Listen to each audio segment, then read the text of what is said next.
किस तरह के लोग स्वर्ग के राज्य में प्रवेश कर सकते हैं? बहुत से लोगों को लगता है कि प्रभु में विश्वास करके और अपने पापों की माफी पाकर वे पहले ही अनुग्रह के माध्यम से बचाए जा चुके हैं। उन्हें लगता है कि प्रभु के लिए कड़ी मेहनत करने, त्याग करने और खुद को खपाने से भले ही वे पाप के बंधनों से मुक्त नहीं हुए हों, मगर जब प्रभु आएगा तो उन्हें स्वर्ग के राज्य में आरोहित किया जाएगा। लेकिन क्या यह बात सच है? परमेश्वर कहते हैं, इसलिए तुम पवित्र बनो क्योंकि मैं पवित्र हूँ। लेव्य व्यवस्था 11:45। परमेश्वर धार्मिक और पवित्र है, तो वह ऐसे लोगों को अपने राज्य में कैसे प्रवेश करने दे सकता है जो लगातार पाप कर रहे हैं? किस तरह के लोग वास्तव में स्वर्ग के राज्य में प्रवेश कर सकते हैं? संदर्भ के लिए बाइबल के पद। क्योंकि सच्चाई की पहचान प्राप्त करने के बाद यदि हम जानबूझकर पाप करते रहें तो पापों के लिए फिर कोई बलिदान बाकी नहीं। हाँ, दंड का एक भयानक बाट जोहना और आग का ज्वलन बाकी है जो विरोधियों को भस्म कर देगा। इब्रानियों 10:26-27।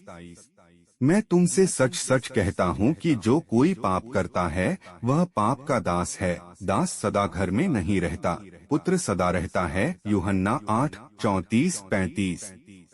जो मुझसे हे प्रभु कहता है, उनमें से हर एक स्वर्ग के राज्य में प्रवेश न करेगा, परंतु वही जो मेरे स्वर्गीय पिता की इच्छा पर चलता है। उस दिन बहुत से लोग मुझसे कहेंगे, हे प्रभु, क्या हमने तेरे नाम से भविष्यद्वाणी नहीं की और तेरे नाम से दुष्टात्माओं को नहीं निकाला और तेरे नाम से बहुत से आश्चर्य कर्म नहीं किए? तब मैं उनसे खुलकर कह दूंगा, मैंने तुमको कभी नहीं जाना। हे कुकर्म करने वालों, मेरे पास से चले जाओ। मत्ती 7:21-23।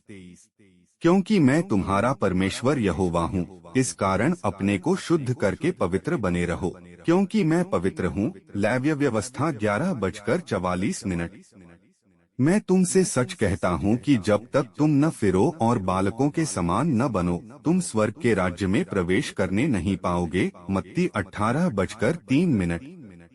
ये वे हैं जो स्त्रियों के साथ अशुद्ध नहीं हुए पर कुंवारे हैं। ये वे ही हैं कि जहाँ कहीं मेमना जाता है वे उसके पीछे हो लेते हैं। ये तो परमेश्वर के निमित्त पहले फल होने के लिए मनुष्यों में से मोल लिए गए हैं। प्रकाशित वाक्य 14:4।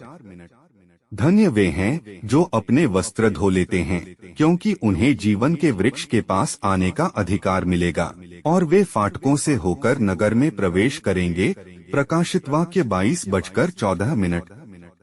परमेश्वर के प्रासंगिक वचन। उस समय यीशु का कार्य समस्त मानव जाति को छुटकारा दिलाना था। उन सभी के पापों को क्षमा कर दिया गया था जो उसमें विश्वास करते थे। अगर तुम उस पर विश्वास करते हो तो वह तुम्हें छुटकारा दिलाएगा। यदि तुम उस पर विश्वास करते तो तुम पापी नहीं रह जाते, तुम अपने पापों से मुक्त हो जाते हो। यही बचाए जाने और विश्वास द्वारा उचित ठहराए जाने का अर्थ है। फिर विश्वासियों के अंदर परमेश्वर के प्रति विद्रोह और विरोध का भाव था और जिसे अभी भी धीरे धीरे हटाया जाना था। उद्धार का अर्थ यह नहीं था कि मनुष्य पूरी तरह से यीशु द्वारा प्राप्त कर लिया गया है, बल्कि यह था कि मनुष्य अब पापी नहीं रह गया है, उसे उसके पापों से मुक्त कर दिया गया है। अगर तुम विश्वास करते हो तो तुम फिर कभी भी पापी नहीं रहोगे।